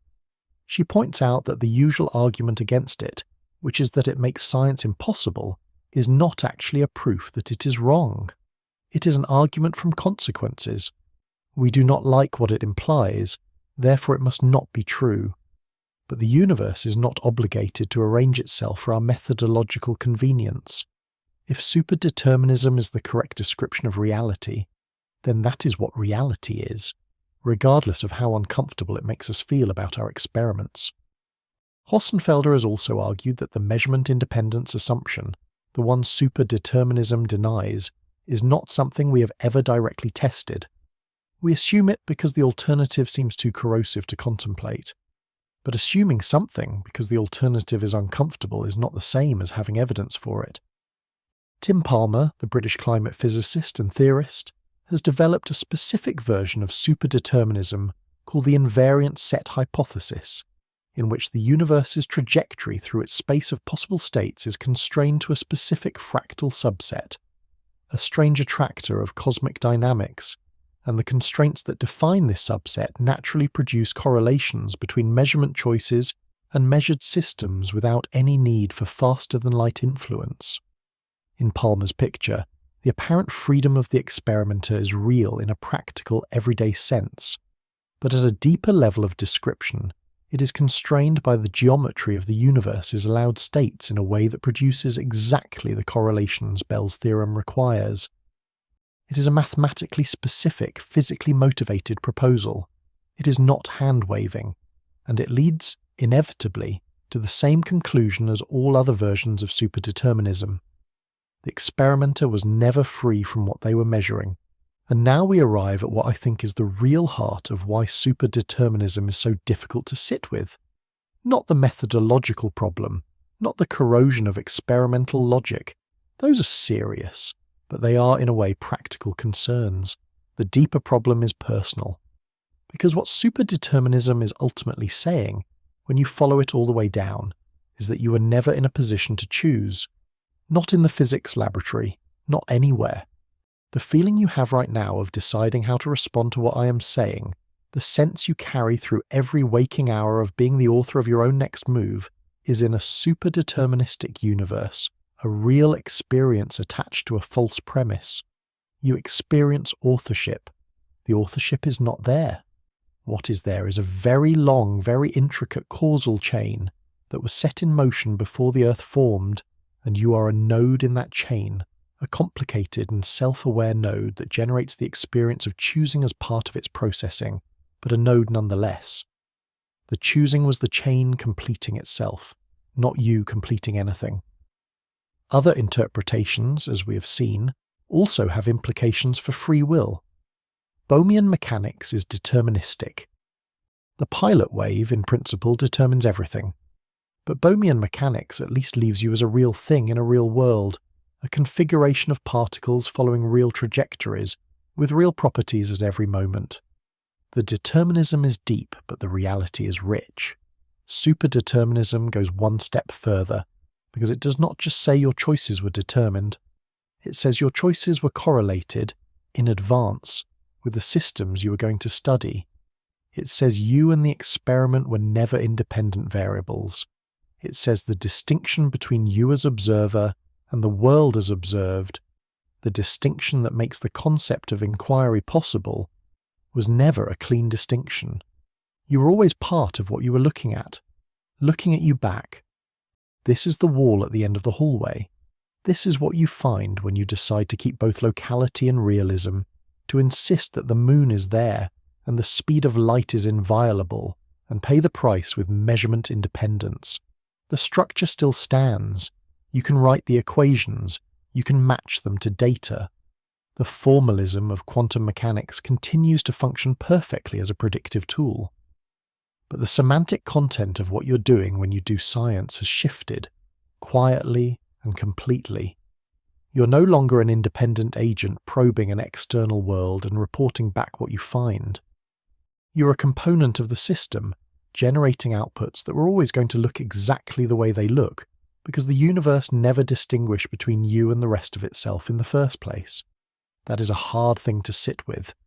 It is hard in a way that the other interpretations are not, because the other interpretations leave you somewhere. Copenhagen leaves you as the observer whose measurement creates the outcome, which is a strange power to have, but a power nonetheless. Many worlds leaves you as a branching self, real in every branch, multiplying through possibility. Bohmian mechanics leaves you as a configuration of particles following a pilot wave, determined but real. Superdeterminism leaves you as a pattern the universe was always going to generate, inseparable from the system you thought you were studying, correlated with everything you thought you were freely choosing. And what I want you to notice as we prepare to move forward is something that I think gets lost in the technical debates about measurement independence and Bell inequalities and cellular automata. What gets lost is that the question superdeterminism forces on you is not actually a new question. It is the oldest question, the one philosophers have been circling since before quantum mechanics existed, the one that sits underneath every conversation about responsibility and agency and what it means to make a decision. The question is simply this: is there any part of what you do that is genuinely yours, not determined by prior causes, not correlated with the state of things before you were born, not the unfolding of an equation that predates you by 14 billion years, genuinely, irreducibly, originally yours? Superdeterminism answers that question, quietly and without apology. No, there is not. Pick two, the universe said, locality and realism, and this is what you pay. Not with some abstract philosophical currency. With the word yours applied to every choice you have ever thought you made.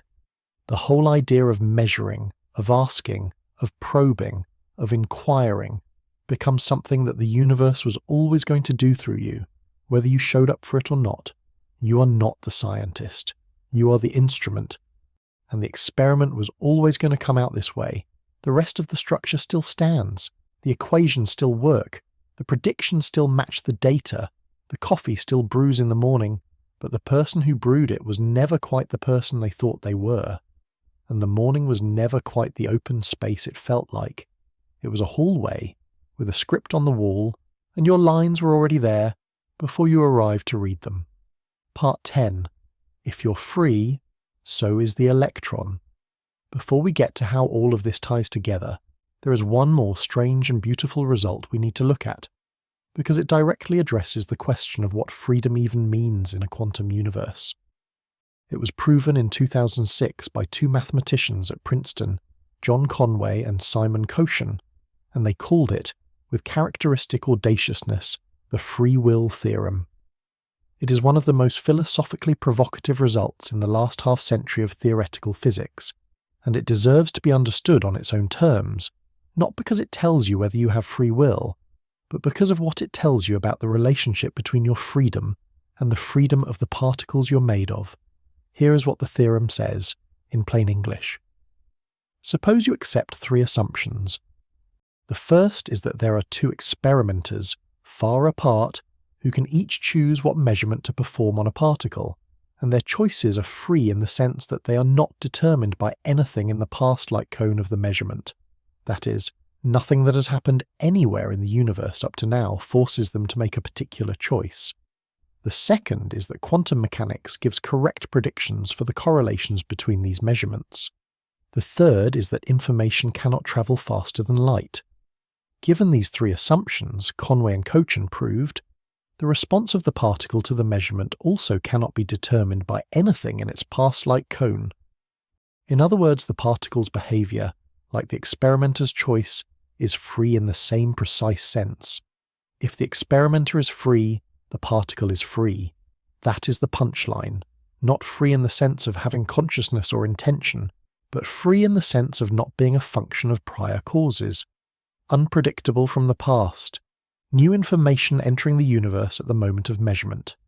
The freedom of the experimenter and the freedom of the particle are not two different kinds of things. They are the same kind of thing, structurally speaking, and either both of them exist or neither of them does. This is a startling result.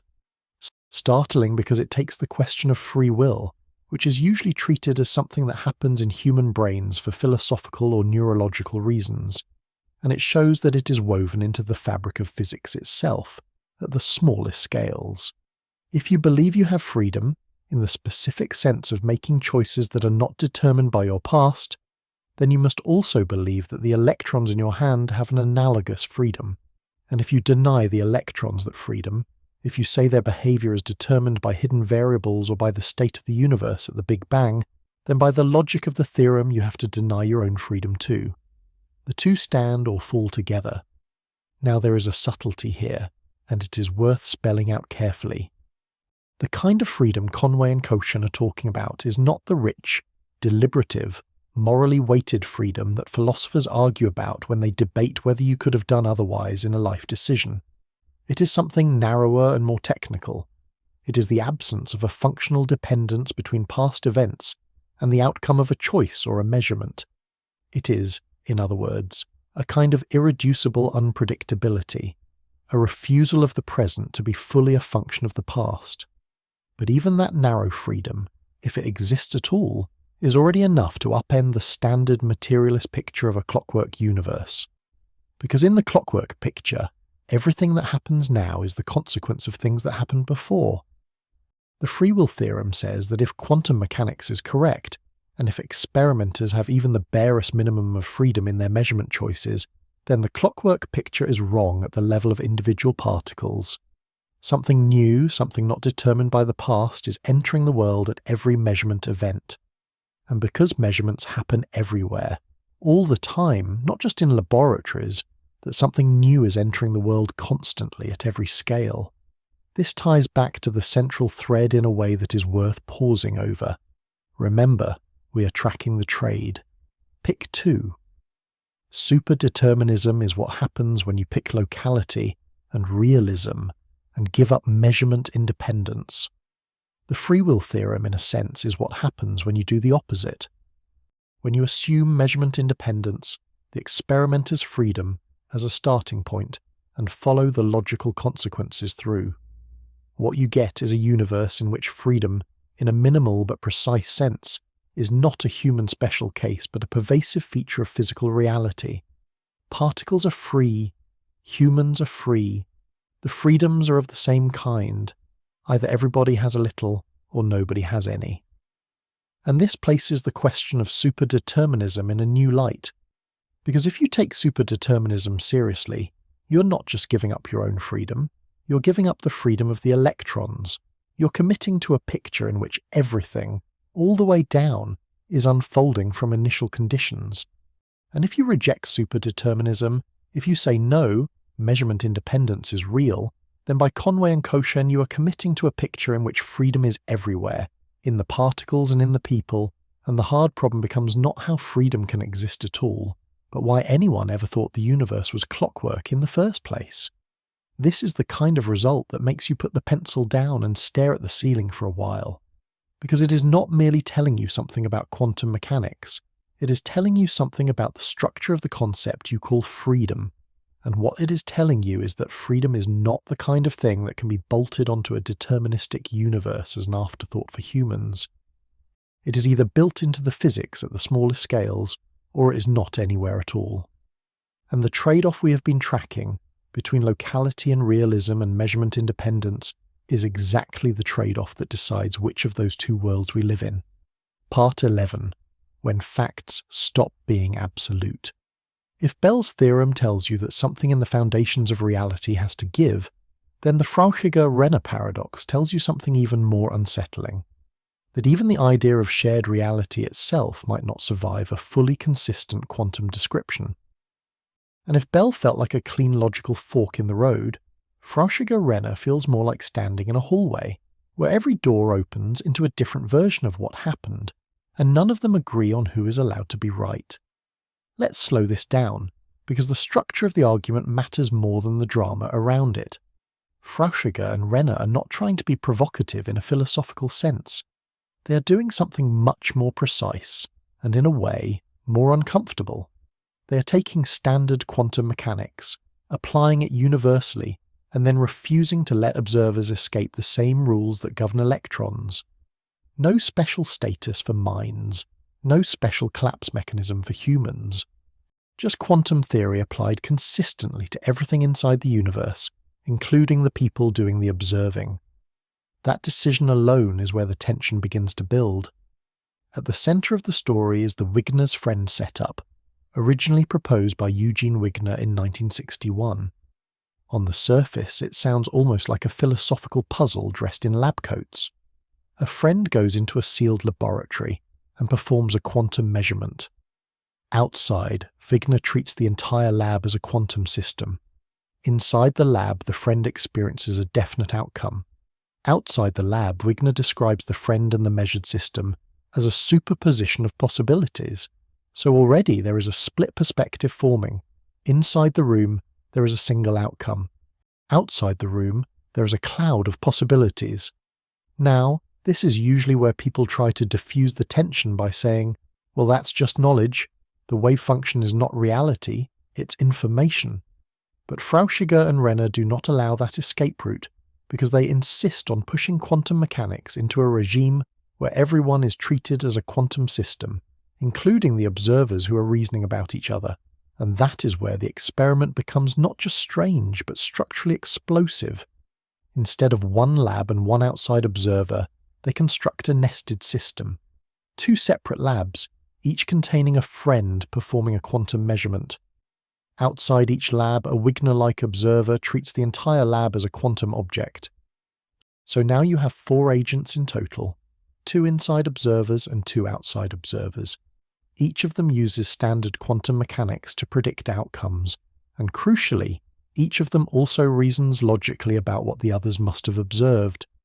This is where something very subtle happens. The rules of quantum mechanics are locally consistent. Each observer, taken in isolation, is reasoning correctly according to the formalism. But when you combine all 4 perspectives and demand that they all remain consistent with each other, the system breaks in a very specific way. The observers end up making logically incompatible claims about the same events. Not just different descriptions, not just subjective disagreement, actual contradiction in the sense that one observer can deduce with certainty that a particular outcome occurred, while another observer, using equally valid reasoning, deduces with certainty that the opposite outcome occurred. And the disturbing part is this: neither observer has made a mistake. The inconsistency is not due to error. It is baked into the structure of assuming 3 things at once: universal validity of quantum mechanics, consistency of observers' reasoning, and the existence of single, observer-independent facts. At least one of these must fail, and here is where the philosophical pressure begins to shift away from particles and towards something more familiar: the status of facts themselves. Because what Frauchiger and Renner are really probing is not just what happens in a lab, but what it even means for something to have happened in a universe where observers are also quantum systems. Once you accept that quantum mechanics applies universally, the friend inside the lab is no longer a classical recorder of truth. The friend is a quantum system entangled with the measurement outcome.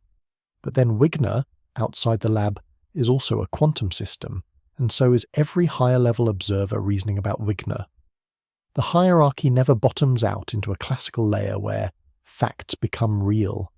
Instead, the description keeps nesting, and that nesting is where consistency begins to fail. Frauchiger and Renner formalize this carefully, but the intuitive takeaway is simpler. If every observer is allowed to apply quantum theory to every other observer, and if all observers are also assumed to reason logically about each other's reasoning, then you cannot maintain a single shared story of what happened. The universe stops agreeing with itself. Now, to make this more concrete, imagine each observer as writing down a logbook of events. Inside each logbook, everything is internally consistent. Each observer uses quantum mechanics to update their predictions and then records outcomes. But when you compare logbooks, you find that they do not just differ in interpretation, they directly contradict one another about what is factually true. This is where the paradox stops being a curiosity and becomes a stress test for reality itself. Because we are not talking about measurement noise or experimental error. We are talking about logical structure breaking down under perfectly idealized reasoning. Since 2018, versions of this thought experiment have been simulated in simplified quantum optical setups, often using photons to represent different observers and measurement branches.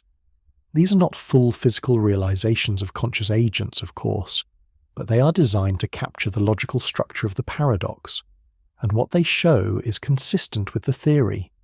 When the setup is implemented correctly, the contradictions are not avoided. They emerge exactly where the formalism predicts they should. So what do physicists do with this? They split predictably along interpretational lines. One response is cubism, or quantum Bayesianism. In this view, the wave function is not a description of reality at all. It is a tool that an individual agent uses to organize expectations about their own future experiences. Under cubism, there is no contradiction in Frauchiger Renner, because there is no requirement that different agents must share a single, universal account of what happened. Each agent's facts are personal. The idea of a globally consistent ledger of reality is replaced with a network of individual perspectives, each internally coherent but not globally enforced. Another response is relational quantum mechanics, associated with Carlo Rovelli. Here, properties of systems are not absolute but only exist relative to other systems. There is no view from nowhere. Instead, reality is always relational. An event is a fact for someone or something, not a fact in itself. This dissolves the paradox by denying that there is any single privileged description that all observers must converge on. But notice what both interpretations are doing. They are not restoring a classical world of shared facts. They are redefining what counts as a fact in the first place, and this is where the central thread tightens again, because once you accept that facts are not absolute, the idea of a choice being universally yours starts to lose its traditional meaning. Your measurement outcome is real in your frame, but not necessarily in another observer's frame in the same absolute sense. Your decision, your observation, your recorded experience, these are all embedded within a relational structure rather than a global one. So when you ask whether you are choosing in any fundamental sense, the theory does not answer by pointing to a hidden mechanism. It answers by questioning the assumption that there is a single, universe-wide perspective from which that question even has a stable meaning.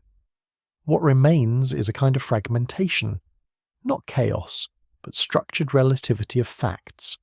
Each observer has a consistent narrative, but the narratives do not always merge into a single unified story of the universe. And that is the real philosophical cost that Frauchiger Renner exposes. It is not just about quantum weirdness. It is about whether what happened is something the universe stores in a single, global register, or whether reality only ever exists as a collection of locally consistent but globally incompatible viewpoints. In that sense, cubism and relational quantum mechanics are not just interpretations of quantum theory. They are proposals for what replaces objectivity when objectivity becomes too expensive to keep. And once you see that shift clearly, the question of free will becomes entangled in it in a very specific way. Because if there is no single, observer-independent fact of the matter about what happens, then the idea of a single, observer-independent decider starts to look less like a physical property and more like a perspective-dependent story we tell about ourselves inside our own frame, not eliminated, not disproven, but no longer anchored in the way classical intuition expects. And that is where the discomfort settles in, not in the mathematics, but in the realization that even what happened may not be as singular as we instinctively assume. Part 12, The Choice You Can't Escape. So here we are, at the end of a long and winding road, and it is time to pull everything together. To stand at the top of the hill, look back at the terrain we have crossed, and see the shape of the thing we have been walking through. Because there is a shape to it, and the shape is simpler than the complexity of any individual interpretation suggests. The shape is the trade. Pick two, the universe said, way back at the beginning. Pick two of the three. Locality, realism, free measurement choice. You cannot keep all three. The experiments have decided it decisively since 2015, and the Nobel Prize in 2022 has made it official. One of those three assumptions about how the world works is wrong, and every interpretation of quantum mechanics that anyone has ever taken seriously is a specific answer to the question of which one to give up, and a specific attempt to make the other two work without it. Let us run through the map one more time so it is clear. Copenhagen says, give up realism. The moon is not there when you're not looking at it, or at least the properties we attribute to small things do not exist in the absence of measurement. You keep locality, you keep free choice, more or less. But you give up the idea that the world is fully real in itself. The wave function is not a description of reality, it is a description of what you can know. Many Worlds says, give up single outcome definiteness. Every measurement branches the universe, and all outcomes happen, each in its own branch. You keep locality. You keep realism in the sense that the wave function is real. You keep free choice. But you pay with a reality that is constantly multiplying itself into an unbounded tree of parallel versions, most of which you will never know. Bohmian mechanics says, give up locality. Particles have real positions at all times. The wave function is a real field that guides them. Measurements reveal pre-existing properties, but the guiding field is non-local, responding instantly to distant changes, and the speed of light limit, for these guiding purposes at least, is abandoned. Superdeterminism says, give up free measurement choice. Locality stays. Realism stays. The cost is that your measurement choices are not independent of what you're measuring. Everything was correlated at the Big Bang. The experimenter's apparent freedom is an illusion generated by the complexity of the causal web. And cubism and relational quantum mechanics and similar views say give up the idea that there is one shared universe of facts. Different observers live in different perspectival slices, and the slices do not have to agree on everything, because there is no privileged frame in which they would need to. 5 broad interpretive families, and probably more depending on how you count, and not one of them can be singled out by any experiment anyone has ever devised or is likely to devise in the foreseeable future. They all reproduce quantum mechanics exactly. They all agree with every measurement. They disagree only on what is happening underneath, on what the structure of reality looks like when you ask about the things quantum mechanics is silent on. Physics, as a discipline, cannot tell you which interpretation is true. It can only tell you which ones are consistent, and this is where the central thread reaches its final knot. Because the question of free will, which we have been circling around for the entire video, is not a question that has a single answer in quantum mechanics. It has different answers depending on which interpretation you adopt. In Bohmian mechanics, your choices feel free, but are at a deeper level fully determined by initial conditions and non-local pilot waves. In superdeterminism, your choices are correlated with everything else in ways that make the word free ring a little hollow. In Copenhagen, your choices are real enough in their own register, but they are acting on a world that does not have definite properties until you act.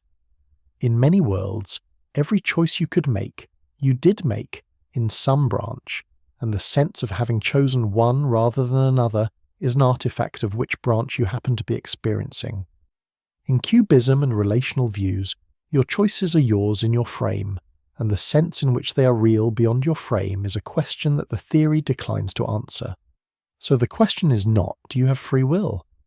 That question, it turns out, is not well posed without an interpretation of quantum mechanics to give it content. The question is, what does free will mean in each of these pictures, and which picture, as a matter of taste and reason and aesthetic commitment and perhaps lived experience, are you willing to commit to? Because the answer determines what you get to keep about yourself, and the answer cannot be decided by experiment. It has to be decided by you. This is an odd position for a physicist to end a video on. Physics is supposed to tell you what the world is like, and for most of its history, physics has done that, at least in rough outline. Newtonian mechanics told you the world was clockwork. Relativity told you space and time were woven together and could bend. Thermodynamics told you entropy always increases, These were answers, more or less, and you could take them home and use them. Quantum mechanics, at the level of its mathematical formalism, also gives you answers. It tells you what numbers will come out of your detectors. It tells you what probabilities to assign to what outcomes. It is spectacularly successful at that. But at the level of what the world is, of what is really going on, quantum mechanics is stubbornly silent. Or rather, it speaks in a multiplicity of voices, each one consistent, none privileged. And the experiments we have done, including the ones that shook the classical world to its foundations, do not settle the question. They only sharpen it. The observer is inside every interpretation. You're not watching the play from a balcony, you're on the stage. In Copenhagen, you're the one whose measurements create the outcomes. In many worlds, you're the one whose branches are proliferating.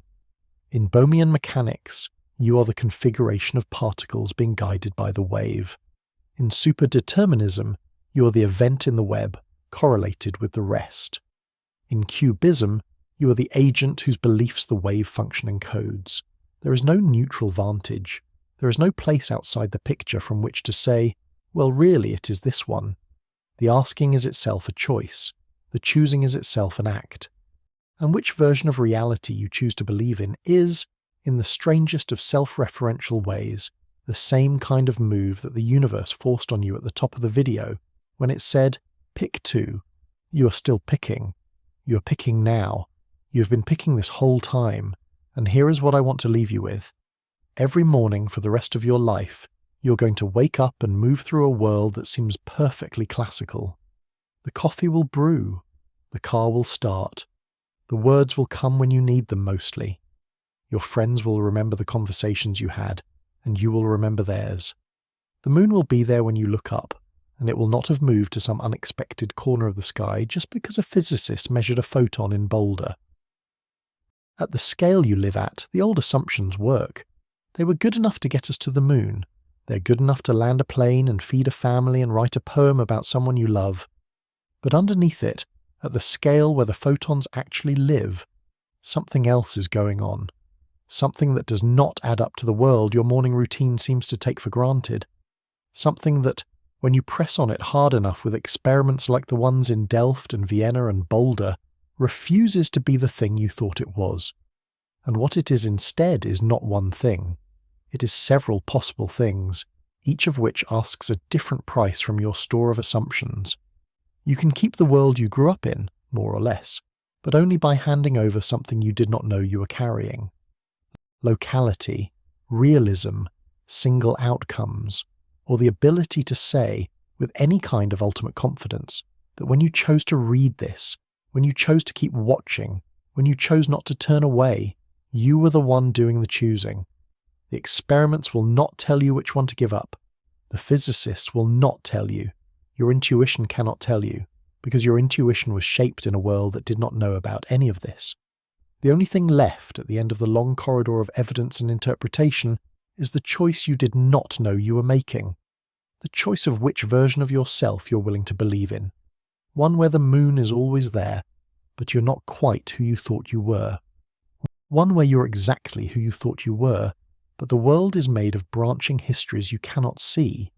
One where you are a real agent in a real world, but distant things are connected by something older and stranger than light. Or one, the hardest one, where you are never really free, and the whole story you're telling yourself about this moment, this watching, this ending, was written into the universe so long ago that no word we have can really say when. Pick two, the universe said, and pick you will, whether you notice it or not. The question is not whether you're going to choose. The question is whether you're going to let yourself look at what you have chosen. Because the photons have already answered. The laboratories have gone quiet. The detectors are turned off for the night. And what is left in that quiet is the sound of your own mind turning over an impossible question, as if the turning itself were the freest thing about you. And maybe, depending on which interpretation you pick, it is. Or maybe it is not. Or maybe, in the end, both answers are true, and the only thing left is which version of yourself you are willing to believe in. Sleep well tonight, if you can.